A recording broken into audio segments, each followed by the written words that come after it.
Would say to that is there were a couple of brief moments when the fighters did end up clinching in that fight, and he looked slow, yeah. Well, but more to the point, once again, Machida showed that it's very, very difficult to take him down. Yeah. I mean, as I mentioned before, whether or not you got to use a flash armbar or something like that, you know, Shogun Roo's got that in his locker.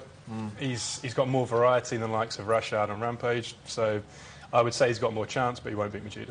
Yeah, guys, we're nearly out of time, as ever, but just quickly, we want to have a look at the diary, how the next few months are going to play out in the UFC and what we have to look forward to. Ben, just talk us through this list. UFC 99 in June, of course, June the 13th. Well, what don't you pick out of there? But what's the highlight for you? I know where you're going to go. Do you know where I'm going to go? I'm thinking you're going to go Marcus Davis. I'll tell you what's made this an absolutely awesome card is the second fight there, Cheick Kongo, Cain Velasquez. I was not looking forward to Velasquez against Was it Heath Herring before? Yeah. But now that they've thrown that in there, that is three huge fights. Yeah, it is. I'm going to see Dan Hardy next week, so we'll see what he's got to say about Marcus Davis this time. But yeah, we'll have his mum on again. Yeah. Rich Franklin, Vanderlei Silva at the top there, completely uncallable for me. It is, and it's the first catchweight fight. As you say, Cheick Kongo, he gets better and better, and he gets more exciting. He is an awesome physical specimen as well, isn't he? And I think, you know, this is a real big shout for Kongo as well.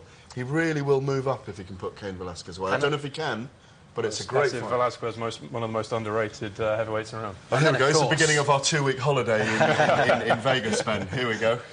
Talk us through, Ben, what we're all massively looking forward to, UFC 100 in July the 11th. Yeah, it's the top one for me, Thiago Alves, GSP.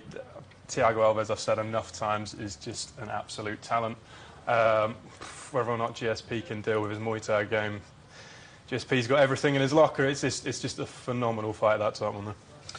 God, I mean, GSP looks so awesome at the moment. I love Thiago Alves. I love what he's done in the last 2 years. I've been backing him to the hilt for this fight.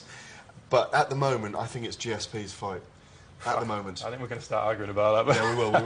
And on and on. And Brock Lesnar, Frank Mir, I mean, you know, can I back Frank Mir again against Brock Lesnar? Yeah. It's very difficult. And, you know, he's one of my favourite fighters. Frank's a brilliant guy, but God, that's a tough one to call, isn't it, Ben? Gareth, I'm going to cut you off because I know what you're trying to do. I know you do it every time. You try to get to zero, get to the end of the show without mentioning the tipping table. Here we go. Not going to happen, Gareth.